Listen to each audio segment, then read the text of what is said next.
desenho eu fiz é o seguinte: a gente tem o Everton jogando aqui na ponta e o Everton Ribeiro jogando na outra ponta com o Diego no meio.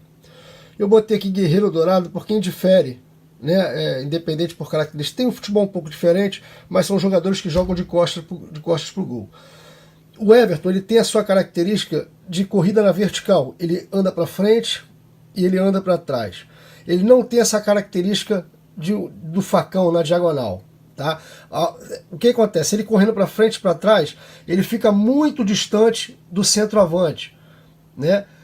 O Everton Ribeiro, por exemplo, na outra ponta, toda vez que ele recebe essa bola aqui próxima à linha lateral, o que ele faz? Observem, ele puxa essa bola na diagonal para trás para tentar achar alguém. Ele não tem essa característica nem de descer para fazer o cruzamento, e o Everton Ribeiro também não faz essa movimentação na diagonal se aproximando dos centroavantes. O que acontece? Os centroavantes ficam sempre muito sozinhos, ali isolados na frente. O Everton correndo para frente e para trás, o Everton Ribeiro pegando a bola e se movimentando para trás.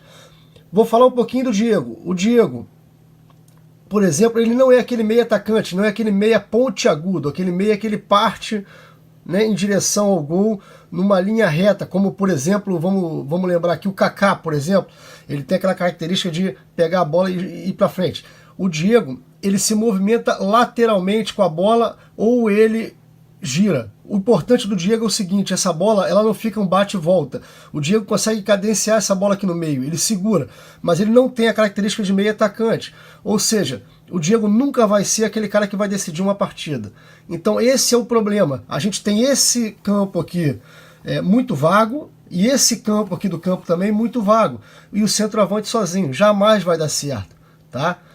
Eu fiz aqui uma outra formação tática.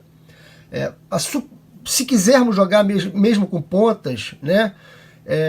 Eu botei aqui, por exemplo, o Tardelli e o Wagner Love, mas poderiam ser outros pontas, tá? Isso é só um exemplo de pontas que tem por característica buscar o gol e cair na diagonal, onde assim eles se aproximam do centroavante. O centroavante consegue sair da área, como eles jogam de costas, fazer a parede e tocar tanto para um ou para outro quando vem fazendo o facão, né? Ou então quando o ponta, né, o atacante de lado, ele desce na área, o centroavante ele consegue se posicionar puxando a marcação para receber a bola ou para poder abrir o chute desse segundo atacante ou desse ponta, né? Então um ou outro são características. O Tyson, o Sheik, não mais hoje, que não acredito mais, mas lá atrás na carreira, quando ele tinha também essa característica.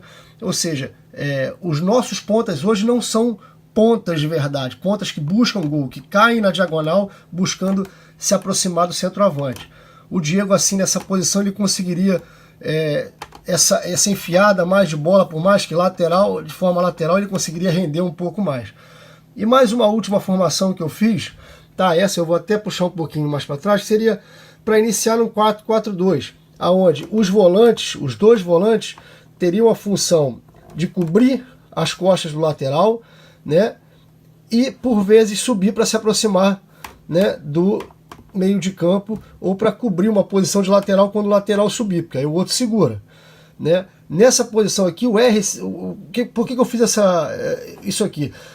Essa formação. O Everton Ribeiro, nessa posição, diferente dessa posição aqui, que ele tem só como opção cair na diagonal, a característica do futebol dele, ele cair para trás aqui na diagonal quando ele recebe essa bola aqui, ele aqui diferentemente, ele vai receber essa bola e ele tem duas diagonais para fazer, ou aqui para conduzir a bola e botar no lateral, ou para conduzir a bola nessa diagonal para buscar ou o Diego do lado ou para enfiar a bola para dois atacantes, entendeu? Então, na minha opinião, também seria muito mais prudente essa formação inicial, né? E aí sim, depois, se tivesse que variar para pontas, para segurar uma partida com esses pontas que temos, características de marcar lateral, ou com outros pontas para poder abrir mais o jogo e tentar buscar um placar, eu também concordo. Acho que essa formação conservadora de início de jogo e as variações precisam existir. O que não pode existir, né, é o que vem acontecendo com o Flamengo,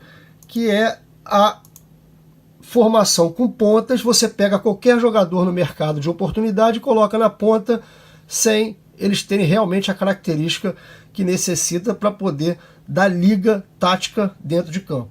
Espero que tenha conseguiram explicar um pouquinho aí do porquê, na minha opinião, o Flamengo não obtém sucesso taticamente dentro de campo e a gente fica insistentemente reclamando de treinador, de disposição e de uma série de coisas, e que na verdade, na minha opinião, falta uma orientação tática, uma remodelagem.